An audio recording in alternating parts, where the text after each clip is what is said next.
Saludos, mi nombre es Marco Nogués y este es el último video de la serie de cómo representar el movimiento. Anteriormente hemos recorrido y hemos visto cómo podemos utilizar el diagrama de movimiento completo para representar una situación, donde lo que vamos a ver es la posición en intervalos de tiempos iguales. Vamos a ver los vectores velocidad que nos dice qué tan rápido va y hacia dónde se mueve el objeto. Y vamos a poder cuantificar el cambio de velocidad a partir del vector aceleración. Además, hemos visto situaciones donde justamente la aceleración es solamente constante.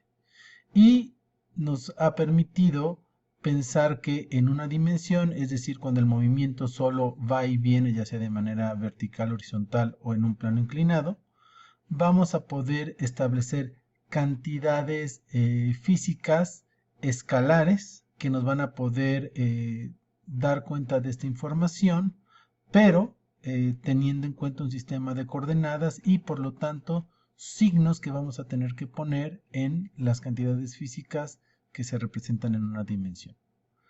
Ahora vamos a ver cómo podemos aplicar todo este conocimiento a la resolución de problemas. En general y a lo largo de este curso vamos a utilizar una estrategia que nos va a permitir entender las situaciones físicas, que es el propósito principal de nuestro curso.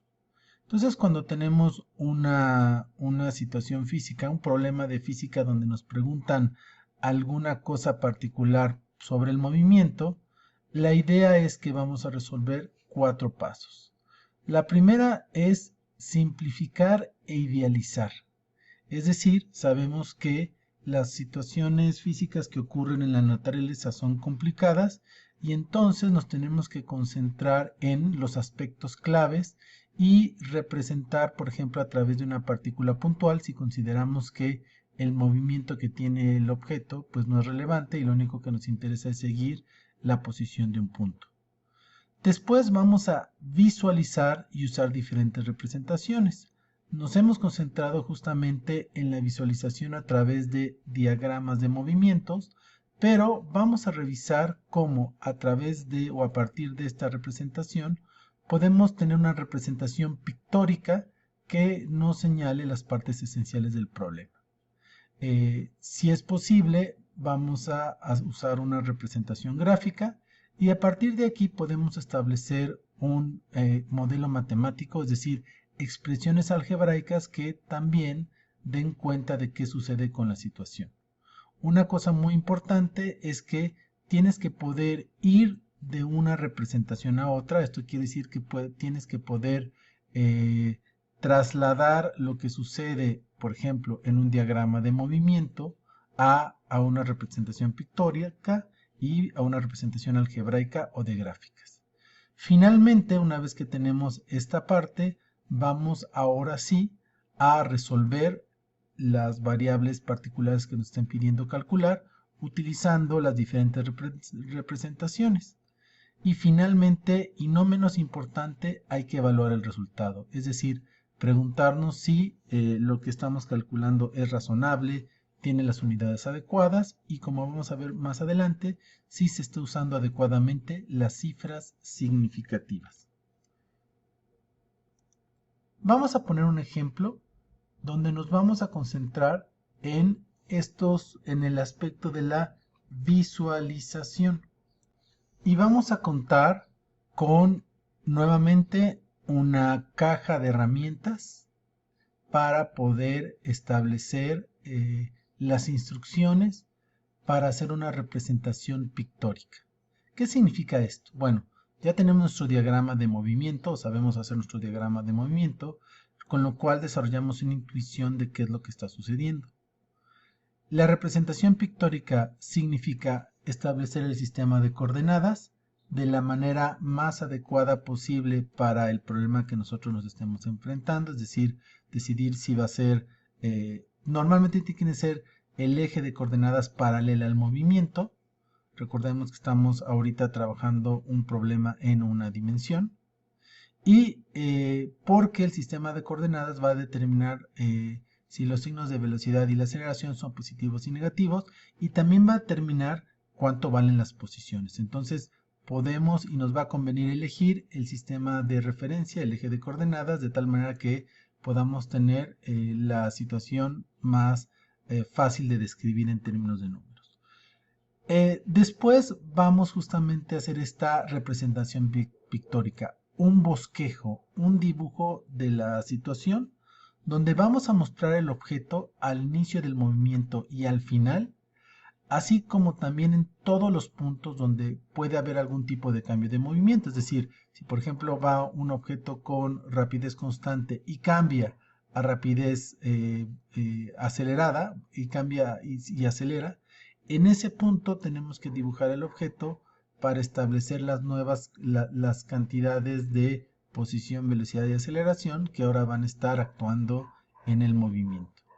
Hay que dibujar el objeto de manera simplificada para que nos dé una idea de la situación, y en este caso no tenemos que utilizar la aproximación de partícula puntual, que eso ya lo hicimos en el diagrama de movimiento. Y la cuarta y no menos importante parte es definir las variables que vamos a utilizar. Entonces, es muy importante que entiendan que normalmente en un problema de física ustedes les ponen escribir los datos en una lista. Aquí los datos tienen que estar dentro justamente de este bosquejo, de este dibujo. Y vamos a indicar qué pasa con la posición, velocidad, aceleración y el tiempo. Es muy importante que las variables que se utilicen en esta parte, cuando se hagan las expresiones algebraicas, sean las mismas, y en el caso de que no se conozca alguna de esas variables, tenemos que poner un signo de interrogación justamente para decir que es algo que vamos a calcular en el futuro. Entonces tenemos un primer ejemplo. Como siempre, la recomendación es leer en voz alta y tener claro qué es lo que nos piden. En este caso es únicamente dibujar una representación pictórica del siguiente problema. Entonces dice, un trineo propulsado por un cohete acelera horizontalmente a 50 metros sobre segundo al cuadrado por 5.0 segundos para después deslizarse sin motor por otros 3.0 segundos. ¿Cuál es la distancia total recorrida? Entonces, paso número 1, el diagrama de movimiento. ¿Qué elementos del problema nos ayuda justamente a saber qué tipo de movimiento tiene?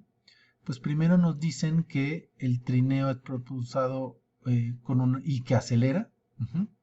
Y luego nos dice que después de 5 segundos se empieza a deslizar sin motor, es decir, el motor deja de funcionar, por lo que podemos inferir que al no haber esta fuerza que está haciendo que avance el objeto, pues va a estar deslizándose con rapidez constante.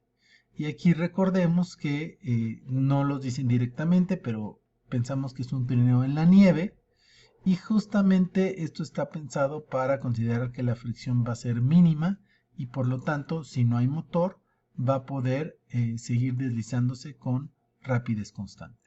Entonces, esto lo representamos. Hay dos partes del movimiento. Una donde las distancias entre los puntos van aumentando y otra donde las distancias de los puntos son iguales, justamente para representar primero donde acelera y luego donde hay una rapidez constante.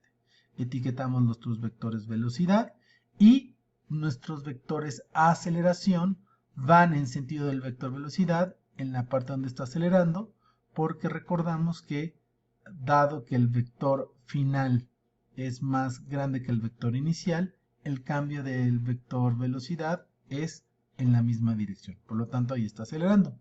Y en la parte donde la rapidez es constante, la aceleración es cero. Vamos ahora entonces a hacer la segunda parte, que es primero establecer un sistema de coordenadas. Ya que el movimiento es horizontal, este eje va a ser horizontal y yo voy a ponerle un 0 y una flecha que me indique la dirección positiva de las posiciones, que yo le pongo aquí X, y entre paréntesis las unidades. Entonces hay tres situaciones fundamentales donde tienes que poner atención a los datos. La primera es al inicio del movimiento y justamente aquí ponemos un fueguito mostrando que el motor está funcionando. La segunda situación es donde se apaga el motor después de esos 5 segundos. Y la tercera situación es cuando pasan otra vez esos 3 segundos. Entonces, esas situaciones las etiqueto con los números 0, 1 y 2. Ojo que ahora ya no tienen que ver con segundos, simplemente estoy diciendo que son las 3 situaciones que voy a tomar en cuenta.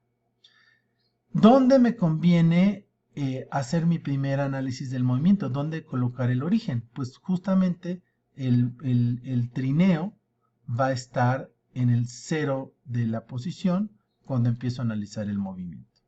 Entonces, aquí voy a definir las variables. Entonces, la posición en 0, en el punto 0, es igual a 0 metros. ¿Por qué? Porque así yo elegí mi sistema de coordenadas. La velocidad en 0x es 0 metros sobre segundo. Ojo, porque también esto es una consideración que yo estoy haciendo. Es decir, no me están diciendo que parte del reposo, pero es una suposición que es razonable, tomando en cuenta que me están diciendo que acelera horizontalmente a 50 metros sobre segundo al cuadrado. Y todo esto ocurre cuando el cronómetro, es decir, el instante de tiempo en esta situación 0, ocurre en el tiempo de 0 segundos. Y la aceleración en este punto 0 en x va a ser igual a la cantidad que me dicen, 50 metros sobre segundo al cuadrado. Recuerden aquí que esto es un número positivo porque la aceleración está apuntando hacia los positivos. En la segunda situación, que tiene lugar 5 segundos después de que arranque el cohete, tenemos que el cohete se apaga. Entonces, por eso aquí ya no le puse el que está impulsado el cohete. Y aquí en el eje de coordenadas le pongo que esta es la posición de la situación 1. Entonces, esa posición en 1 es desconocida, no hay ninguna información, aunque vamos a ver que ya con las expresiones algebraicas y con las gráficas vamos a poder conocer esta posición. Tampoco sabemos la velocidad. Lo único que sabemos es que la velocidad está aumentando, bueno, aquí lo sabemos, y recordar que en este caso la velocidad, como va a estar apuntando hacia los positivos, esta velocidad va a ser positiva. Entonces, inclusive aquí le podríamos poner que la velocidad es positiva, aunque no la conozcamos. Y el tiempo, lo que marca el cronómetro, es 5 segundos en este instante en que la posición está a 5 segundos. Y cambia la aceleración.